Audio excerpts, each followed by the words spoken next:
ایاک نعبد و ایاک نستعین۔ میں آج ویسے دیکھ رہا ہوں بڑی سنجیدہ قسم کی میٹنگ ہے، کوئی تالی نہیں بجا رہا، کوئی بول نہیں رہا، بیچارے شکلوں میں کوئی عجیب سی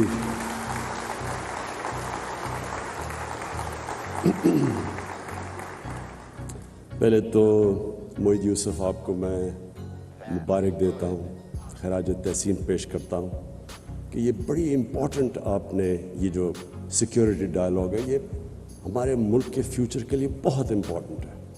ہم نے کبھی اس طرح کی سیکیورٹی کے اوپر کوئی بات کی نہیں کہ ہمارے ذہن میں سیکیورٹی کا مطلب تھا فوج، اور ہم نے اس سے آگے کبھی سوچا ہی نہیں کہ سیکیورٹی ایکچولی ملٹی ڈائمینشنل چیز ہوتی ہے۔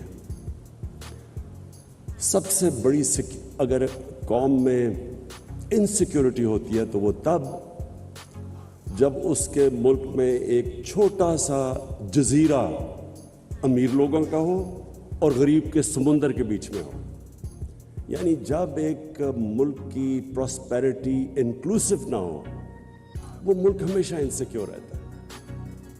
تو میں جب مدینہ کی ریاست کی بات کرتا ہوں، مجھے بڑا افسوس ہوتا ہے کہ لوگوں کو اس چیز کانسیپٹ سمجھ ہی نہیں ہے مدینہ کی ریاست کا۔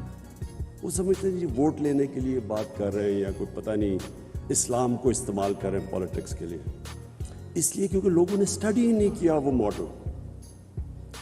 وہ ایک اتنا یونیک ماڈل تھا کہ ایک عظیم لیڈر نے، وہ لوگ جن کی حیثیت ہی کوئی نہیں تھی، ان کو اس نے اکٹھا کر کے دنیا کا عظیم سویلائزیشن بنا دیا۔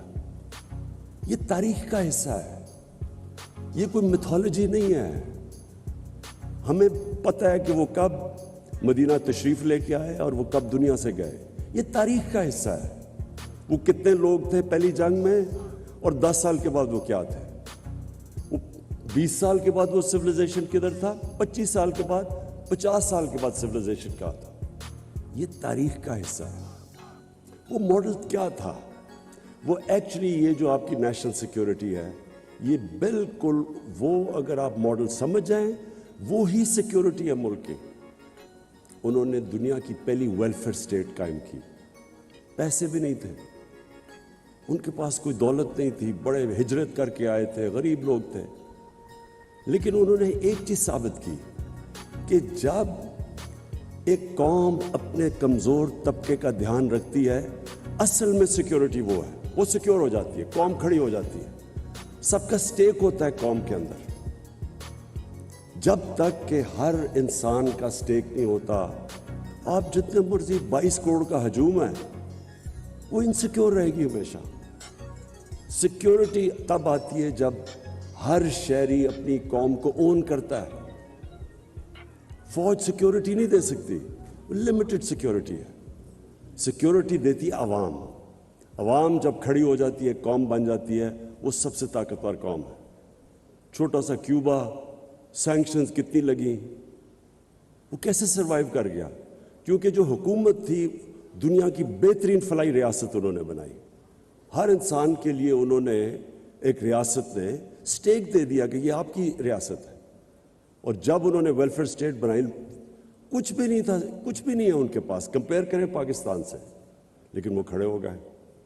تو ہمارا جو پاکستان کا سب سے بڑا انسیکیورٹی کا اب تک جس وجہ سے ہم انسیکیور ہیں، جو وجہ ہے، وہ ہماری ان ایکول ڈیولپمنٹ ہے۔ ہمارے امیر غریب کے اندر فاصلے بڑھتے رہے۔ ہمارے ملک کے اندر ایک چھوٹا سا ایلیٹ نے کیپچر کر لیا ملک کی ریسورسز، اور ایلیٹ نے دوسروں کو کمپٹیشن کو آنے نہیں دیا۔ جو اصل انٹرپرینرز تھا ان کو اوپر نہیں آنے دیا۔ اس نے ساری ریسورسز، اور اس سے زیادہ ظلم کا نظام کیا ہوگا کہ چھوٹے سے ایلیٹ نے ایک انگلش میڈیم سسٹم لے آیا، ایجوکیشن۔ تو سارا جو ہمارا سسٹم تھا ایجوکیشن کا، ہیلتھ سسٹم، وہ آہستہ آہستہ گورنمنٹ ہاسپٹل ڈی جنریٹ کر گئے۔ صرف پرائیویٹ ہاسپٹل میں لوگ جا کے اچھا علاج کروا سکتے تھے یا ملک سے باہر جاتے تھے۔ اور وہی جسٹس سسٹم کے اندر بیچارہ غریب جب طاقتور کے سامنے آتا تھا، اس کو جسٹس نہیں ملتا تھا۔ بے روزگار ہوتا تھا اس کو کوئی اسٹیٹ کوشش نہیں کرتی تھی اس کی مدد کرنے کے لیے. تو ہمارا جو یہ نان انکلوسو گروتھ ہے, میں اگر مجھے کہیں کہ ایک چیز پاکستان کی انسیکیورٹی میں جس کا سب سے بڑا ہاتھ ہے وہ یہ تھی.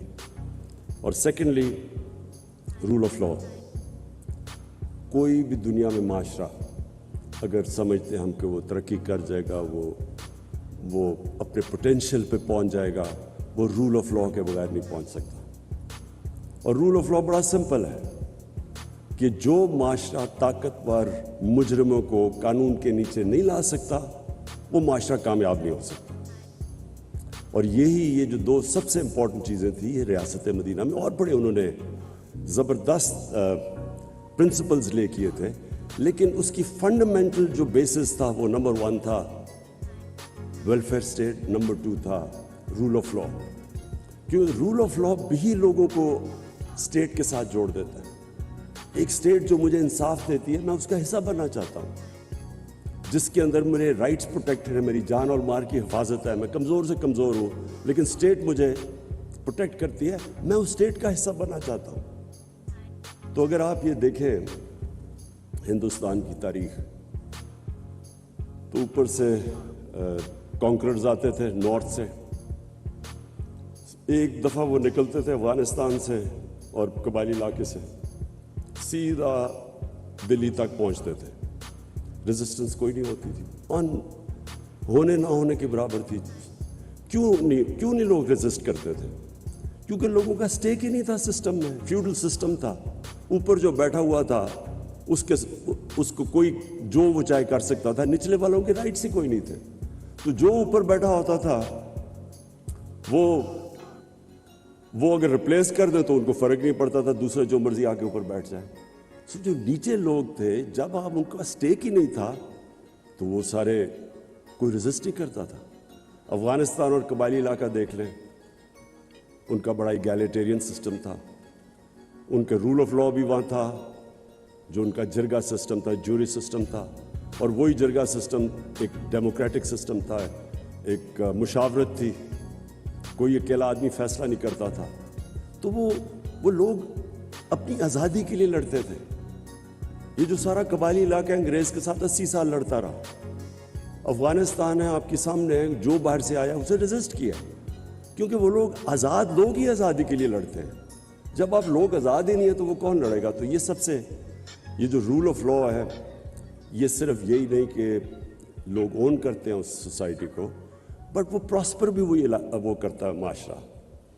یہ جو بار بار میں اپنے لوگوں کو یونائٹڈ نیشن سیکرٹری جنرل کی جو رپورٹ ہے, فیکٹ آئی پینل کی رپورٹ ہے, جس میں وہ کہتے ہیں کہ 1.6 ٹریلین ڈالرز, 1.6 ٹریلین ڈالر, 1600 ارب ڈالر ہر سال غریب ملکوں سے جاتا ہے امیر ملکوں سے اللیگلی, منی لانڈر ہو کے. غریب ملکوں سے جاتا ہے امیر ملکوں سے. کون لے کے جاتا ہے؟